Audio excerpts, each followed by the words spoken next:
All rise. Feuilles vous lever.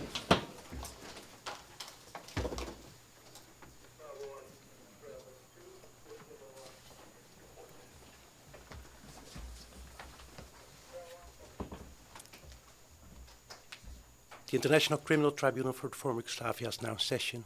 L'audience tribunaal penaal internationaal pour l'ex-Jugoslawie est ouverte. Please be seated.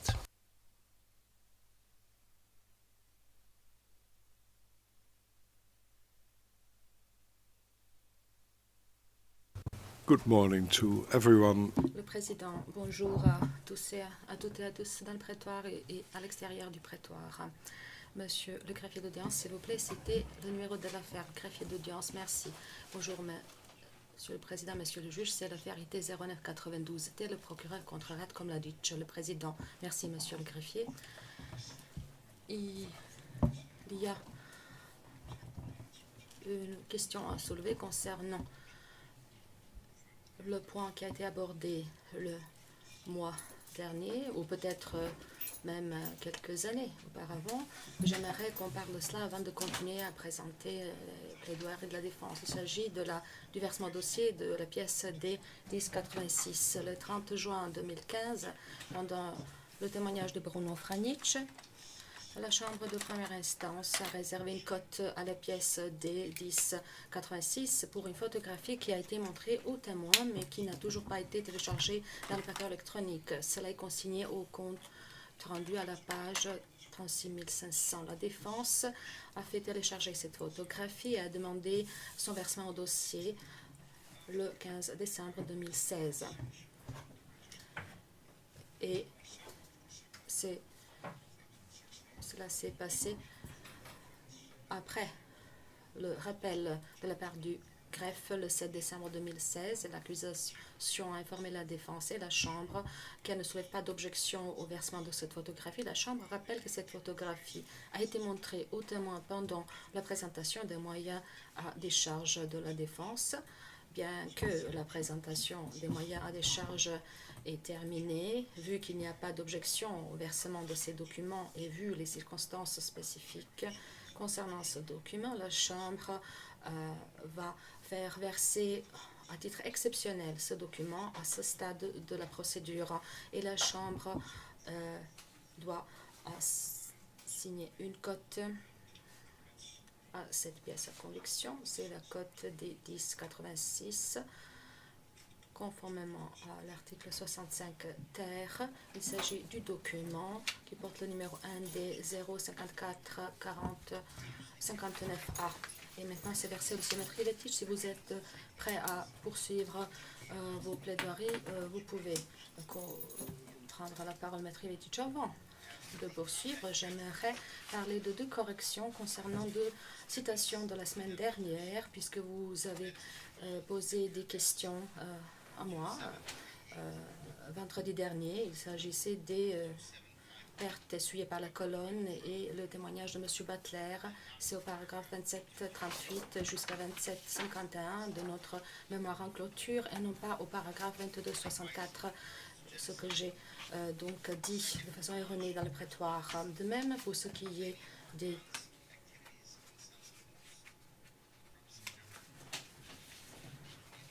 la deuxième lettre de Mladic où il s'était plaint des activités d'Arkan à Sanskimost du mois de septembre d'octobre 1995 devrait avoir une cote P 03095 et non pas D 929, ce que j'ai lu au fin du compte-rendu. Et vous, Monsieur le Président, vous avez eu raison de dire qu'il s'agit d'une déclaration de témoin. Le président Medvedev, bien sûr, pendant les plaidoiries, nous ne pouvons pas vérifier toutes les sources.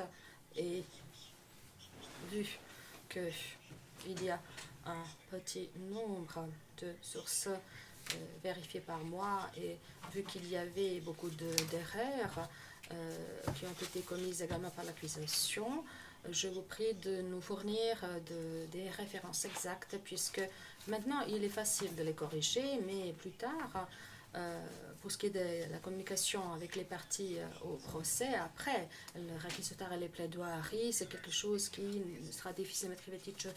Je comprends cela et je vais donc poursuivre avec mes arguments. Monsieur le Président, on ne peut pas établir qu'il y ait eu un scénario de crime, un plan coordonné en vue de commettre le génocide dans les municipalités, comme c'est présenté dans la section concernant les municipalités, puisque les événements se sont passés dans le contexte des circonstances locales et des crimes ont été commis par des auteurs différents. Le niveau de violence a été affecté par le degré de confiance qui existait au niveau local entre de différentes communautés.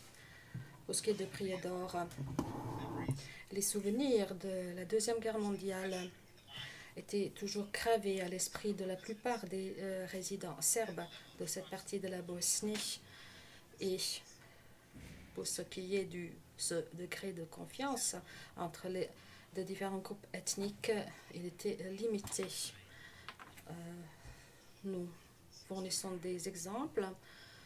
Ce sont les pièces des 00859 et des 62. Pourtant, dans d'autres endroits, tels que Serbac, la situation est restée calme, bien que les forces croates ou du groupe ethnique croate aient pilonné Serbac à plusieurs occasions en 1992. Nous avons la déposition du témoin Milincic, page du compte rendu 28350 à 28352. Lujan Mladic a déployé tous les efforts pour apaiser la situation et pour réprimer la montée de violence ou l'éclatement du conflit. Et cela est confirmé, par exemple, par le fait qu'il était absolument pour une approche résultant une solution pacifique, comme ceci a été adopté par Milincic à Serbac. Et Mladic a répété cela lors d'une réunion où 500 personnes étaient présentes. C'est à nouveau le témoin Milincic, les pages du contrat du 28350 et 780 jusqu'à 352, et également dans la pièce D 783, paragraphes 15, 24 et 25. L'accusation soutient en outre que des membres éminents des communautés musulmanes et croates de Bosnie ont été pris pour cible. C'est au paragraphe 355 du mémoire en clôture de l'accusation. N'est-il pas logique, en temps de guerre, que des individus du parti opposé, tels que commandants ou responsables de la communauté qui déclenchent des combats, soient arrêtés? L'intention de Mladic n'était pas l'intention de tuer ces gens, mais de les arrêter, et c'était légitime. En d'autres termes, les combattants ennemis ont été emprisonnés de façon légitime, et il ne s'agit pas d'un crime qui aurait été basé sur leur appartenance ethnique, mais c'est une réaction aux agissements de ces combattants qui menaçaient la paix et la sécurité. Donc ces meurtres n'ont pas été commis avec l'intention de tuer et n'ont certainement pas été ordonnés ou planifiés par Mladic. Mladic n'a pas été toujours informé de cela et il ne pouvait pas toujours prendre des mesures contre ses auteurs. Le fait que les non-serbes étaient intégrés dans les rangs de la VRS dans de différentes municipalités, y compris dans Prijedor, montre qu'il n'y avait pas d'intention discriminatoire, encore moins l'intention de détruire des non-serbes en partie ou en tout. Et ce n'était pas à l'esprit de l'accusé. L'exemple P07406, paragraphe 2, ensuite des 00767, 68, 69, entre autres.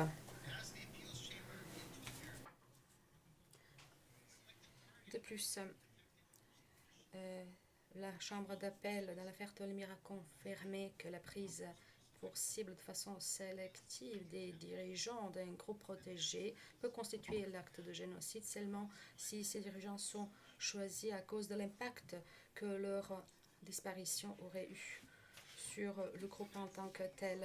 C'est le paragraphe 265 de cet arrêt dans l'affaire Tolmir. Dans cette affaire, il n'y a pas d'éléments de preuve montrant que les détenus qui ont été mis en détention de façon légitime ont eu un impact significatif sur la survie physique des musulmans et des croates. de Bosnie. Dans son réquisitoire, l'accusation prétend que la défense fait abstraction de la jurisprudence concernant la prise pour cible des dirigeants des groupes. Mais l'accusation présente de façon erronée la position de la défense puisque nous ne contestons pas le droit. Au contraire, nous disons que dans ces exemples concrets qui ont été cités, comme c'est le cas de Priedor, les circonstances factuelles ne montrent pas ce type de prise pour cible des gens avec l'intention spécifique de détruire, et cette intention est requise pour ce qui est de la jurisprudence citée par l'accusation. L'accusation a dit que le départ des gens des municipalités corrobore l'affirmation selon laquelle il s'agissait du transfert forcé et du génocide. Pourtant, lorsque on se penche sur les éléments de preuve dans leur intégralité, on voit que des gens choisissaient de quitter de différentes municipalités pour de diverses raisons, comme c'est indiqué par Maître Lukic la semaine dernière. Ces raisons pour partir n'émanaient pas du tout de l'existence d'une entreprise criminelle commune ou des actes de l'accusé ou de la VRS. L'accusation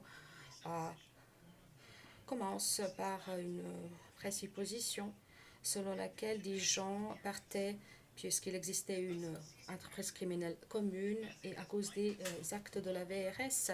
Et c'est pour cela que l'accusation voit un scénario dans ces actes, puisque l'accusation a fermé les yeux sur d'autres interprétations possibles. Les éléments de preuve concernant les municipalités ne montrent pas que la VRS procédait au transfert forcé, et c'est la seule conclusion possible. Donc l'allégation concernant le transfert forcé, qui ne se base que sur ces éléments de preuve, ne sont pas étayés par suffisamment d'éléments de preuve. De plus, comme a été noté dans le jugement dans l'affaire Perlic et consort, pour étayer une telle allégation, l'accusation doit montrer que des gens quittaient les municipalités à cause d'un acte criminel perpétré par Mladic. C'est le paragraphe 59 de l'arrêt dans l'affaire Perlic et consort. Et encore plus important est que pour prouver des allégations concernant le génocide, l'accusation doit montrer qu'il y avait donc une intention spécifique génocidaire partagée par les auteurs. Montrer seulement que des gens partaient ne suffit pas. Il faut produire des éléments de preuve qui établissent un lien entre Mladic et l'intention de détruire ce groupe spécifique de la population. Là, on cite le jugement de la Cour internationale de justice dans l'affaire Bosnie-Herzégovine contre Serbie et Monténégro, paragraphe 190, le jugement de première instance dans l'affaire Stakic, paragraphe 519, 533, ainsi que l'arrêt dans l'affaire Tolemir, paragraphe 231. Nous disons qu'il n'est pas possible d'établir cela puisque beaucoup de gens étaient partis avant que Mladic ne soit nommé commandant de l'état-major principal. Et comment pouvait-il avoir cette intention de les détruire et de les faire partir par la force? Et où sont les éléments de preuve concernant ces réunions où ils seraient mis d'accord pour que ces crimes présumés soient commis? Comment ce plan grandiose criminel aurait pu être accompli dans de telles municipalités, ce nombre grand de municipalités sans ordre écrit par rapport à cela? Cela n'est pas possible et c'est pour cela que l'acquittement s'impose. De plus, lorsqu'il y a des combats entre deux forces opposées, ces deux forces ont pour obligation de faire partir de façon provisoire des gens pour les protéger, pour les mettre à l'abri de préjudice. C'est le protocole additionnel, article 58A et l'article 49 de la Convention numéro 4. Et si cela était nécessaire, vu les circonstances, l'armée de la VRS a respecté cette obligation. L'accomplissement de l'obligation qui est requise et qui est prévue par le droit international ne peuvent pas être utilisés en tant qu'élément de preuve pour corroborer l'allégation concernant le génocide, ce que l'accusation a fait, à savoir que la VRS En fait, si la VRS n'avait pas fait partir les civils, des gens auraient été laissés sans protection et exposés au risque d'être tués. Monsieur le Président, plusieurs chambres de première instance de ce tribunal se sont penchées sur les allégations portant sur le génocide dans les municipalités. Dans chacun de ces cas, l'accusé a été acquitté de ce chef d'accusation. Par exemple, la Chambre d'appel dans l'affaire Stakic a confirmé la décision de la Chambre d'appel pour acquitter l'accusé de ce chef d'accusation. Ils ont constaté qu'il n'y avait pas suffisamment d'éléments de preuve pour étayer l'affirmation selon laquelle les dirigeants civils élus de la République srpska ont élaboré une campagne génocidaire. De même, par rapport à Prijedor, et c'est parce que l'accusation s'est concentrée principalement sur cette municipalité. La Chambre de première instance dans l'affaire Barjanin a constaté concrètement que là, il n'y avait pas d'escalade de génocide dans l'Irak après avoir examiné les meurtres qui ont été commis à Korichanske Stiene et le traitement qui a été réservé aux prisonniers au camp de caractère Momarska Tarnopelje ainsi que dans des villes de Prijedor, Ključ et Sanski Most. Et même dans l'affaire qui est le plus étroitement liée à la nôtre, et c'est l'affaire Karadzic, la Chambre de première instance a constaté qu'après une approche globale et l'examen des déclarations dans leur contexte, on ne peut pas établir qu'il y ait eu une intention de détruire les musulmans et les croix de Bosnie en tout ou partie dans aucune de ces municipalités en Bosnie-Herzégovine. Dans cette affaire, l'accusation n'a pas présenté de nouveaux éléments de preuve qui entraîneraient une autre conclusion différente. Si on considère les éléments de preuve dans leur intégralité avec tous les faits et toutes les circonstances concernant cette affaire, on ne peut pas établir que l'intention de détruire les musulmans et les croates de Bosnie soit une seule conclusion raisonnable que la Chambre de première instance aurait pu faire. Donc cela ne peut conduire qu'à une seule conclusion possible. L'accusé doit être acquitté de ce chef 1 de l'acte d'accusation. Nous avons parlé d'autres municipalités un peu plus tard, mais étant donné que l'accusation insistait sur Prijedor, je voudrais maintenant moi aussi me concentrer sur cette municipalité et des éléments de preuve la concernant pour montrer que l'accusation n'élimine pas le doute raisonnable à ce que, vu les éléments de preuve qui sont disponibles, on peut arriver à d'autres conclusions qui ne sont pas compatibles avec l'acte d'accusation. Nous avons présenté des arguments importants au sujet de Prijedor et Tomasica dans notre mémoire en clôture, dans les sections 3, B et C. L'accusation veut prendre Prijedor comme modèle de municipalité pour les accusations de génocide dans les municipalités. Cependant,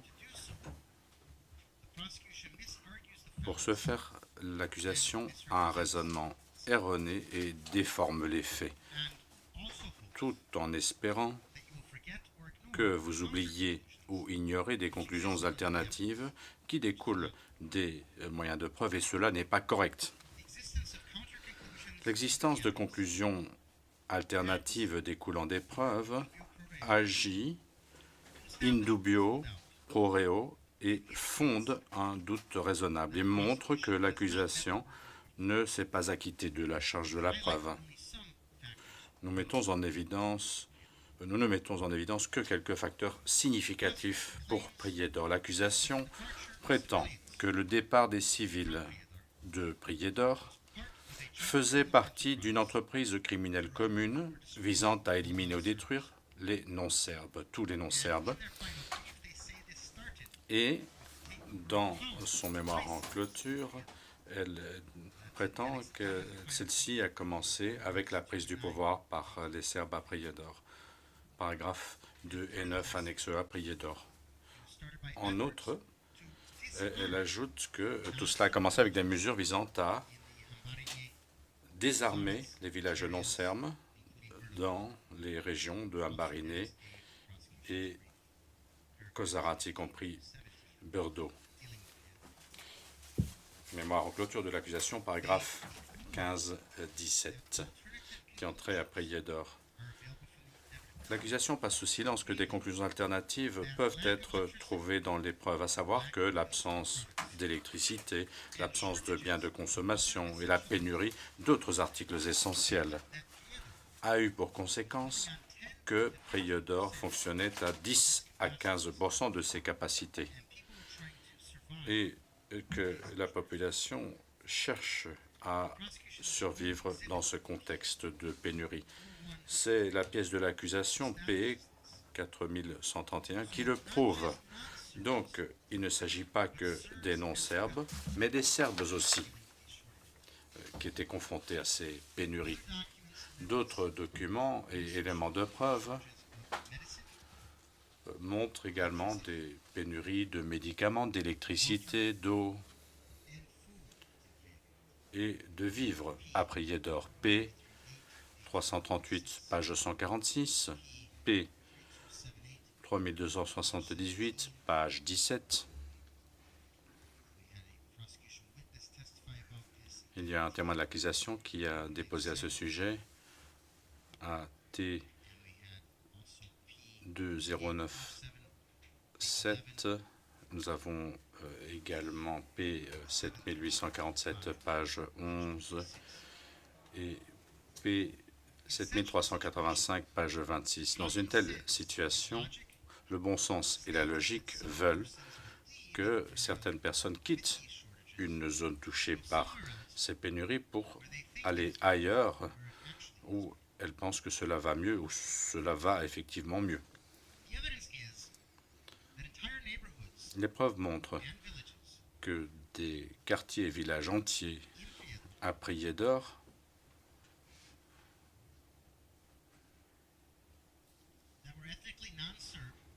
dont la population était non serbe, et bien que dans ces villages, les populations sont restées pendant toute la guerre, même, ce qui appelle la conclusion logique et raisonnable qu'il n'existait aucune intention de détruire ou d'éliminer les non-serbes. Qui plus est, même si l'accusation prétend que les commandants de police non-serbes avaient été mis à l'écart après la prise du pouvoir en raison de leur appartenance ethnique, les preuves n'étaient pas cet avis. Les témoins de l'accusation, au contraire, confirment que les non-serbes ont conservé leur emploi jusqu'à l'attaque à Ambariné. Compte rendu d'audience, page 3506, 3507 et P 2585. Après l'attaque au poste de contrôle d'Ambariné, un grand nombre de Croates et musulmans de Bosnie ont tout simplement cessé de se rendre au travail. Et le témoin RM206 nous en a parlé dans le P 2585. Je vous demande comment le général Mladic peut-il être tenu responsable du fait que ces personnes aient cessé de se rendre au travail. En outre, il existe des preuves démontrant que des policiers musulmans et croates de Bosnie se sont vus offrir la possibilité de conserver leur poste à condition qu'ils acceptent l'État, la Republika Srpska, et ses lois. On peut voir cela dans la pièce à conviction P 3948, page 3, et cela valait pour les Serbes aussi. Ceux qui refusaient, quelle que soit leur appartenance ethnique, étaient licenciés. Et cela, nous l'avons appris de la bouche du témoin Merjanic de l'accusation des 61, des 62. Et pour le premier témoin, le compte-rendu d'audience, la référence était 3394 à 3395. Et cela un plan criminel ou une mesure légitime pour se protéger contre la sédition. De plus, les policiers de la région de Prijedor, d'origine croate et musulmane de Bosnie, se sont vus offrir la possibilité de continuer à travailler pour le commissariat de Kozarac. Pour le dire simplement, les preuves ne soutiennent pas les dires de l'accusation. Au contraire, si l'on se fonde sur le bon sens et la logique, ces preuves montrent qu'il n'y avait pas d'entreprise criminelle commune visant à commettre un génocide ou autre chose. Tout le monde essayait de rétablir la paix. Et je le répète, tout cela se produit avant même l'arrivée du général Mladic sur place, le général Mladic étant encore en Croatie. Pour être coupable de ce dont l'accuse l'accusation, le général Mladic doit avoir eu des pouvoirs surhumains. Dans la même veine, nous avons aussi entendu des éléments de preuve montrant qu'un nombre important de non-serbes ont été mobilisés et ont servi dans la VRS même après les événements de Prijedor, dès 767, dès 768, dès 769, Javoric, témoin, compte rendu d'audience 31 402 à 403, et Sipovac, le témoin 28 143. Le président, Maître Ivetic, il y a 10 lignes, vous avez parlé de D 171. Je ne sais pas si c'est une erreur dans le compte-rendu d'audience ou si vous avez fait un lapsus. Est-ce que vous pourriez vérifier votre référence, s'il vous plaît? Maître Ivetic.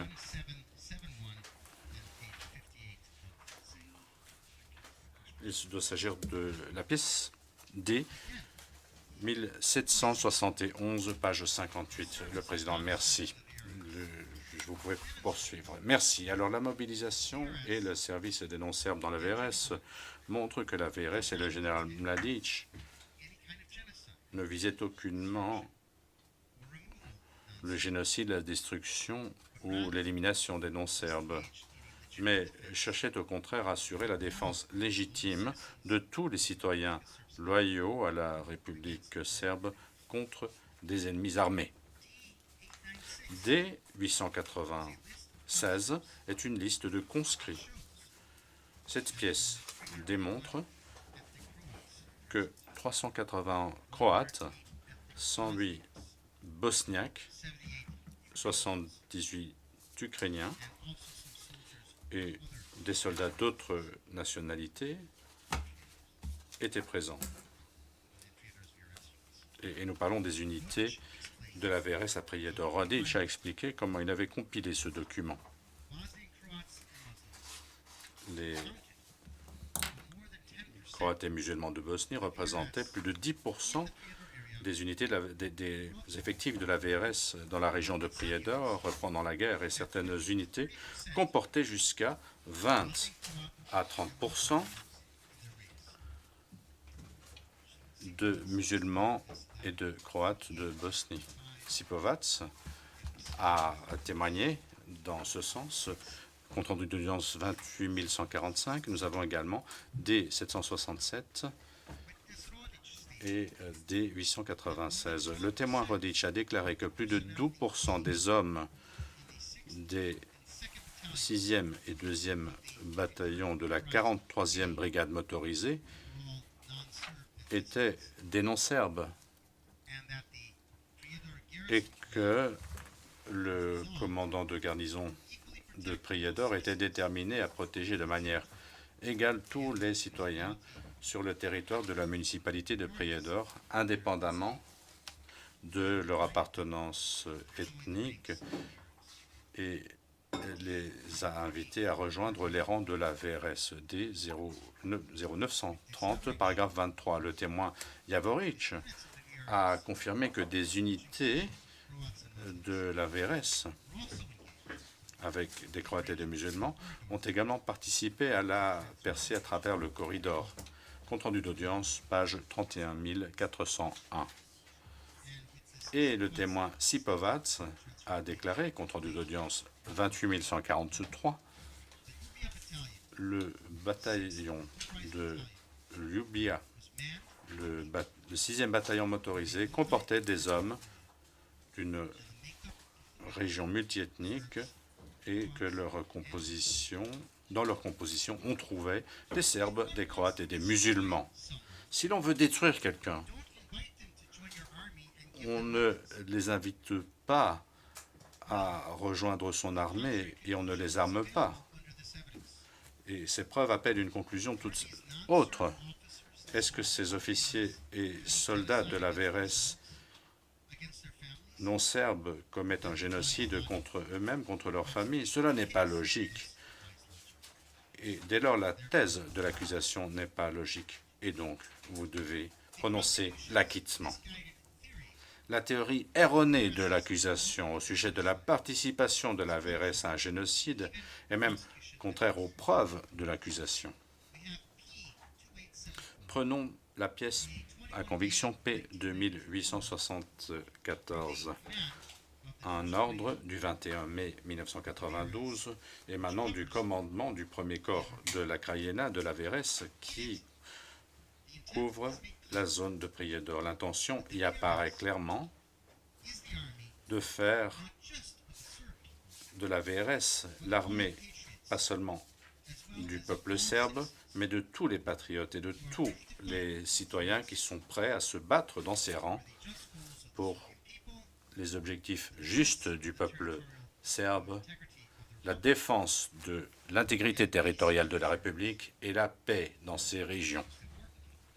Et plus important, cet ordre se termine ainsi, je cite, « Cette armée se bat pour la vérité, la liberté et la patrie, pour la survie de son propre peuple, pour la paix et le progrès, et dès lors, sa conduite vis-à-vis de son propre peuple et vis-à-vis de l'ennemi doit être digne, morale et chevaleresque. » Fin de citation.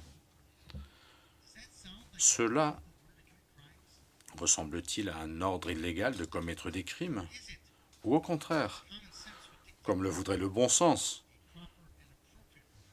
s'agit-il d'un ordre correct et approprié compte tenu des circonstances? Penchons-nous un instant sur ces circonstances.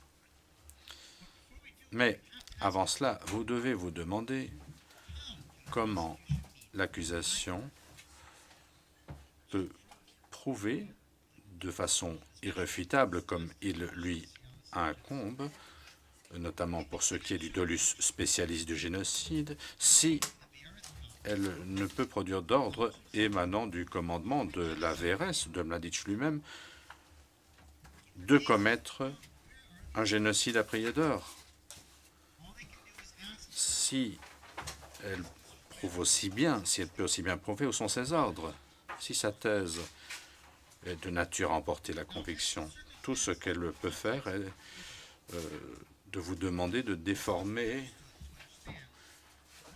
les ambiguïtés dans des déclarations et ordres d'autres, mais pas de Mladic. Pour ce qui est des circonstances ou du contexte de Prijedor qu'il faut connaître pour comprendre pourquoi les populations prenaient légitimement la fuite à la suite d'actions légitimes de combat,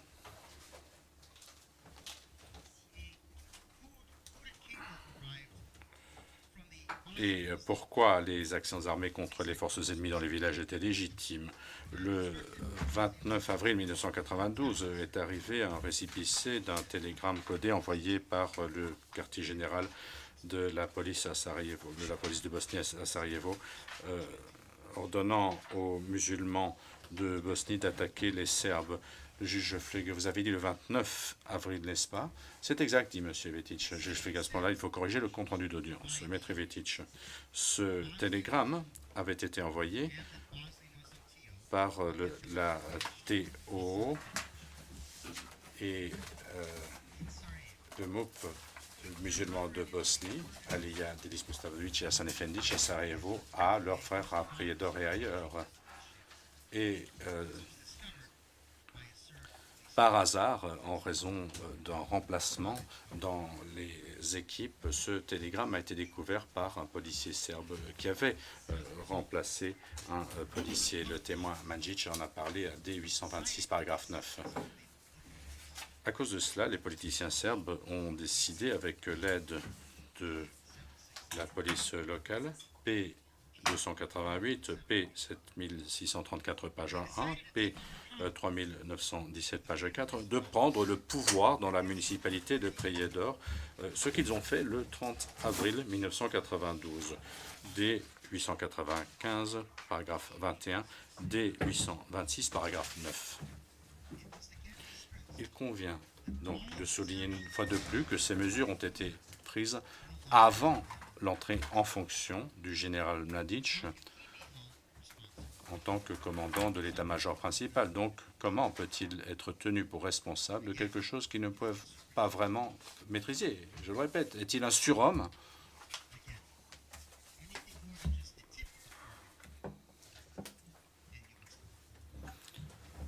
S'il y a plus que le sommet de la pyramide, je le répète, vous devez prononcer l'acquittement. Le bien fondé de la peur chez les Serbes d'une attaque et l'authenticité de ce télégramme furent confirmés par des attaques contre la JNA les 2 et 3 mai 1992, rue Dobrovaljačka à Sarajevo, lorsque la JNA a commencé à se retirer des casernes de Sarajevo. Elle a été attaquée violemment par la BIH. Le témoin Doyle, témoin de l'accusation, nous l'a dit, compte rendu d'audience, page 1599, pièce à conviction 711, paragraphe 2, pièce 622, paragraphe 19 à 21, pièce 645,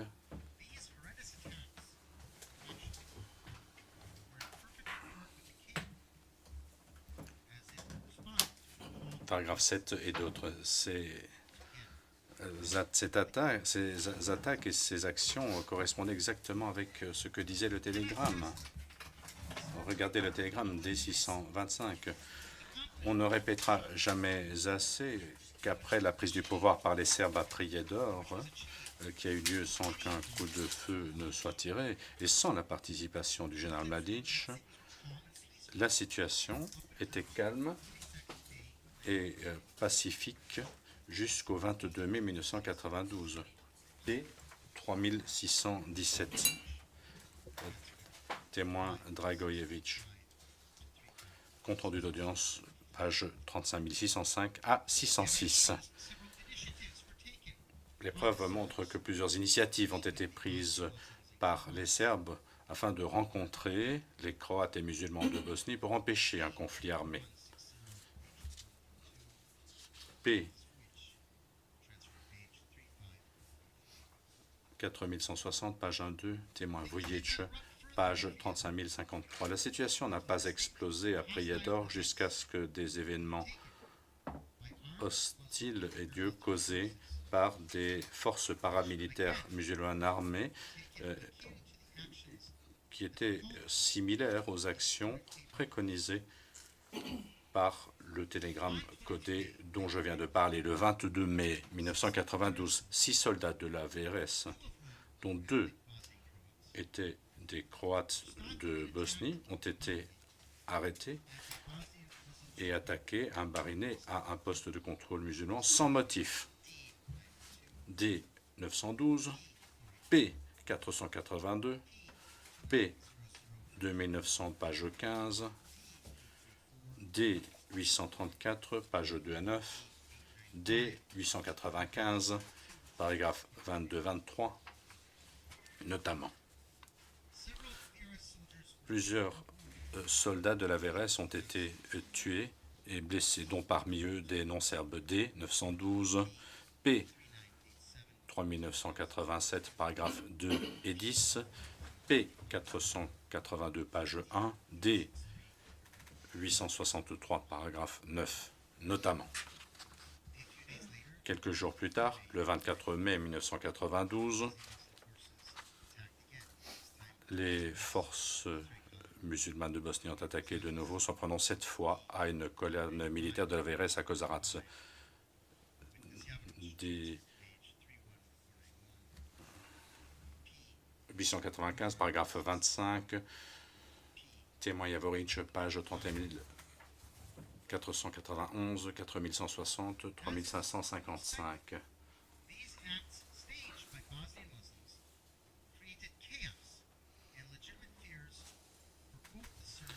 Comme il est normal, ces actes perpétrés par les musulmans de Bosnie ont créé des tensions et des peurs légitimes pour la population serbe et la population non serbe.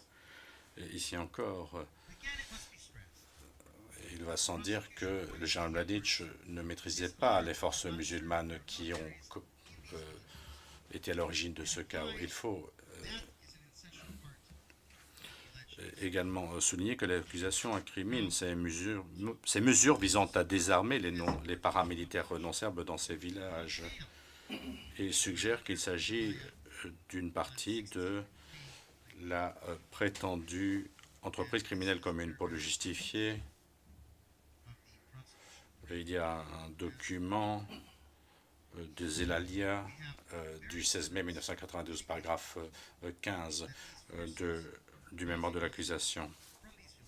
Les forces de musulmans de ces villages étaient lourdement armées. Nous avons plusieurs preuves qui le montrent.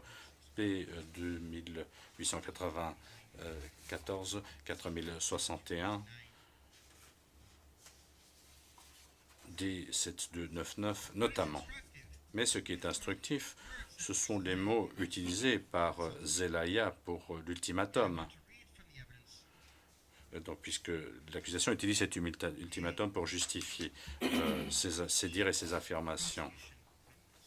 Et je lis dans la déposition d'un témoin clé de l'accusation, à la page 3461 à 65, je cite, « Si vous ne rendez pas 7000 armes et si le drapeau serbe ne flotte pas sur Kozarac, et si la police serbe n'exerce pas le contrôle, je raserai totalement Kozarac. » Et à la fin, il a dit, « Quand vous rendrez ces armes, alors nous pourrons continuer à parler. » Fin de citation. Il ne dit pas « Je raserai la zone si vous rendez les armes ». Pas du tout. Il dit « Si vous rendez les armes, nous pouvons négocier. » De quoi s'agit-il? Le sens commun veut que cette attitude puisse également être comprise comme un exemple légitime de ce que la doctrine militaire appelle la ville défendue. Lorsqu'une ville refuse d'ouvrir ses portes et d'évacuer ses forces militaires, c'est une ville défendue, ce qui en fait une cible légitime. Donc elle pose une défense. Si elle rend les armes, elle ne peut plus être attaquée. L'accusation aime jouer sur les mots. Et paragraphe 18 de son mémoire, une partie sur Prijedor, elle décrit ces éléments armés, ces musulmans armés comme étant des membres de la population. Mais en droit, celui qui porte les armes n'est plus un civil. Et si les unités armées commençant le combat sont dans une zone civile, c'est une ville défendue, ce qui en fait une cible légitime. Un autre témoin de l'accusation, un témoin protégé dont je ne parlerai pas du nom, a témoigné au sujet de P 3121 et son souvenir des paroles du commandant de la VRS Zelaya sont encore plus édifiants. Et nous parlons toujours de l'ultimatum du 16 mai 1992. Voici ce dont il se souvient. Je cite, « Il ne peut pas y avoir de négociation. Il n'y a plus d'armée populaire de la Yougoslavie. Désormais, nous sommes l'armée serbe et tous les membres de la défense territoriale et des forces de police de réserve sont appelés à rendre toutes leurs armes. Tous les citoyens d'origine bosniaque déclareront leur loyauté à la République serbe et répondront à la mobilisation de l'armée serbe. »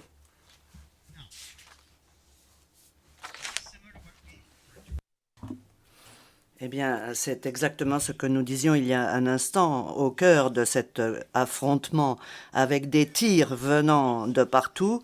La VRS ne dit pas aux non-serbes qu'ils doivent quitter Prijedor, mais bien au contraire, elle les implore de rendre les armes, de rester à Prijedor et de devenir des citoyens loyaux à la République serbe.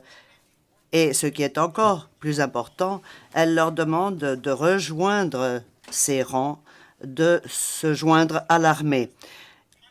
On ne doit pas déformer ces propos, comme le fait l'accusation, pour en faire un appel à commettre un génocide contre ces mêmes personnes. Et ce qui est encore plus important, l'accusation ne s'intéresse pas au contexte plus important qui entoure ces événements. Avant ce moment-là, en effet, la Bosnie-Herzégovine avait ordonné à la JNA de quitter la Bosnie. La JNA avait donné son accord quelques semaines auparavant. D01 661, page 9 à 10, rapport d'un expert militaire de Kovac. P04412, deuxième région militaire de la JNA, rapport, page 1. D00829, ordre concernant la mise en œuvre de la décision de la présidence de la République de Bosnie-Herzégovine, numéro 02 11 327, / 92. Et puis, il y a le Conseil de sécurité des Nations Unies qui, à ce moment-là, avait décidé quelques jours à peine auparavant, le 15 mai 1992, que l'armée yougoslave devait quitter la Bosnie-Herzégovine. Donc, cette partie de l'ultimatum de Zelaya vient directement de ces éléments. P02052, page 1 à 2, rapport du secrétaire général en vertu du paragraphe 4 de la résolution du Conseil de sécurité 752 de 1992, datant du 30 mai 1992, S/24049. Et puis, deuxième élément, quelques jours avant le prononcé de cet ultimatum, dans le cadre de la même résolution du Conseil de sécurité des Nations Unies 752, divers documents versés au dossier évoquent la résolution du 15 mai 1992. P2815, page 8, P1999, rapport de Donia, page 85. Cette résolution énumère 5 réclamations du Conseil de sécurité. Au numéro 5, très instructif pour nous, nous lisons, je cite, « Toutes les forces irrégulières de Bosnie-Herzégovine doivent être démantelées et désarmées », fin de citation. Donc, au vu de ce contexte, l'ultimatum de Zelaya prend un sens tout à fait différent. À moins que l'accusation ne souhaite faire de cette résolution du Conseil de sécurité des Nations Unies son fusil fumant, l'ordre de commettre un génocide. Et si elle agit ainsi, le secrétaire général des Nations Unies, et ce ne sera pas le général Mladic, devrait être assis dans le banc des accusés. Mais au vu des éléments de preuve effectifs et de ces faits, il est raisonnable de conclure que les appels à désarmer émanant de Zelaya étaient une tentative peut-être maladroite, mais une tentative de respecter les résolutions des Nations Unies. Ou bien est-ce que la thèse de l'accusation consiste à dire que lorsque les Nations Unies disent ou font quelque chose, ce n'est pas un crime, mais lorsqu'un Serbe dit et fait la même chose, c'est un crime? Pourquoi? Parce qu'il est serbe. Le 30 mai 1992, une attaque a eu lieu contre la ville de Prijedor. Elle a été menée par 80 hommes musulmans de Bosnie en armes environ. C'est ce qu'on lit dans la pièce à conviction P2876, page 2. Le même jour, très tôt le matin, ces musulmans et croates armés de Bosnie ont attaqué la ville de Prijedor, provoquant le chaos et surprenant tous les habitants. À ce moment-là, la VRS n'était pas encore présente sur les lieux.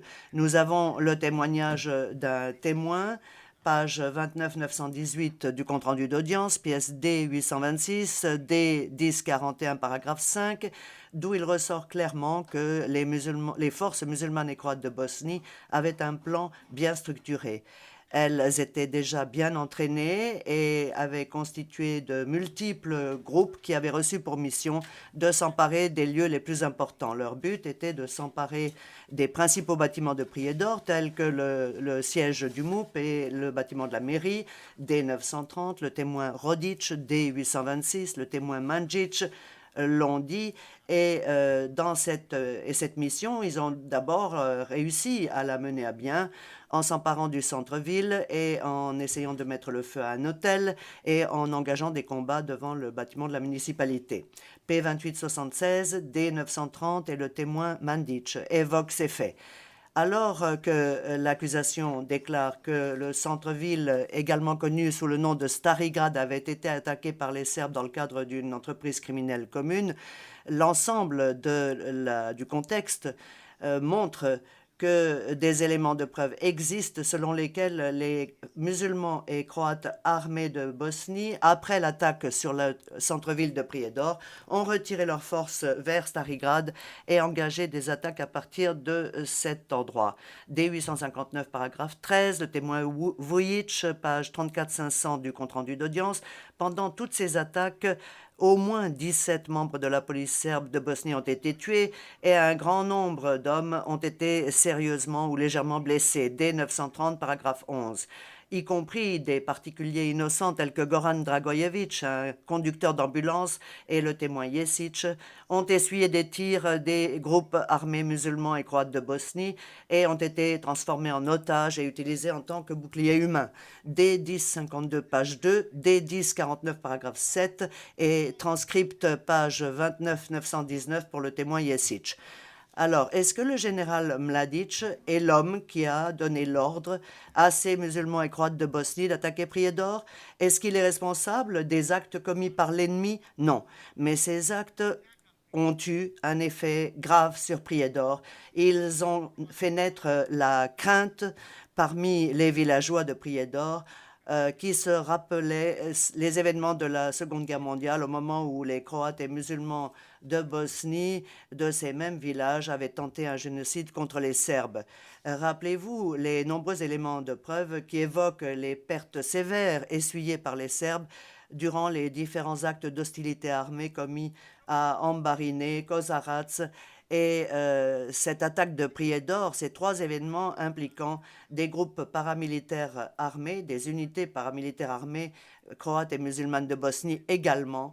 Et l'effet a été pour la population locale de vivre la peur et suite à cela, elle a eu une réaction excessive qui n'était due à aucun plan émanant de Ratko Mladic, mais bien d'une peur personnelle et individuelle vécue par la population locale et les dirigeants locaux qui était créée, qui était suscitée par ces actes d'hostilité commis par des non-serbes portant les armes. Donc, les centres de détention ont été créés en tant qu'action destinée à arrêter les hommes non-serbes suspectés d'avoir participé à ces attaques.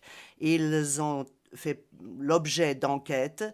Ils ont fait l'objet de vérifications et ont été libérés lorsqu'il est apparu clairement qu'ils n'avaient participé à aucune attaque.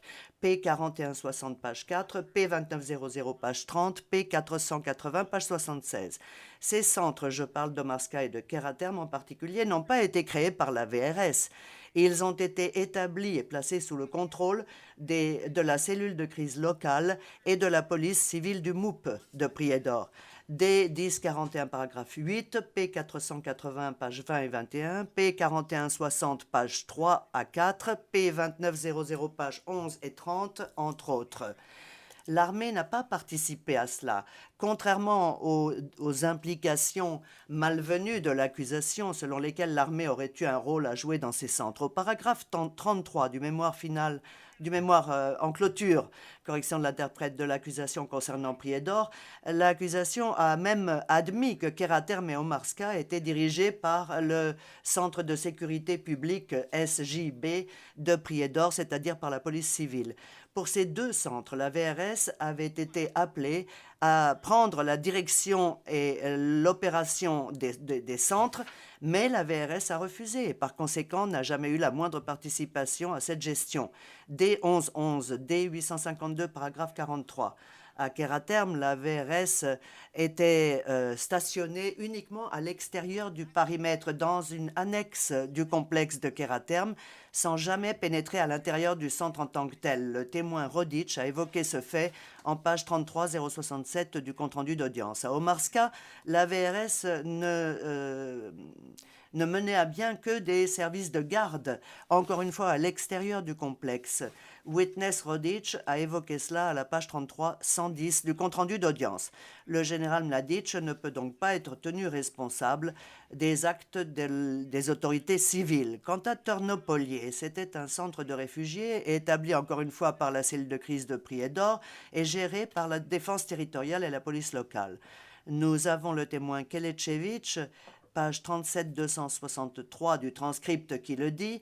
Nous avons la pièce P2 900 page 2 et l'affirmation de l'accusation. Et malgré l'affirmation de l'accusation qui dit le contraire, un doute raisonnable existe quant au fait de savoir si et à quel moment Kelechevich était membre de l'armée. L'accusation, à cet égard, présente deux dates contradictoires auxquelles cet homme aurait été versé dans les rangs de l'armée. Le juge Flügge demande une précision sur un numéro de pièce et l'obtient. Maître Ivetic poursuit. Le numéro de pièce exact étant 2900. Maître Ivetic, l'accusation présente donc deux dates différentes auxquelles Zelechevich aurait été versé dans les rangs de la VRS. Et dès lors que des éléments de preuve contradictoires sont présentés, souvenez-vous, il existe un doute raisonnable et la Chambre doit acquitter l'accusé. Les éléments de preuve sont clairs. Il montre clairement qu'il existait une défense territoriale municipale qui n'avait rien à voir avec la VRS. Il montre clairement que la défense territoriale de Prijedor, serbe, a continué à exister jusqu'au moins le 16 septembre 1992, dès 21 79. Suspension.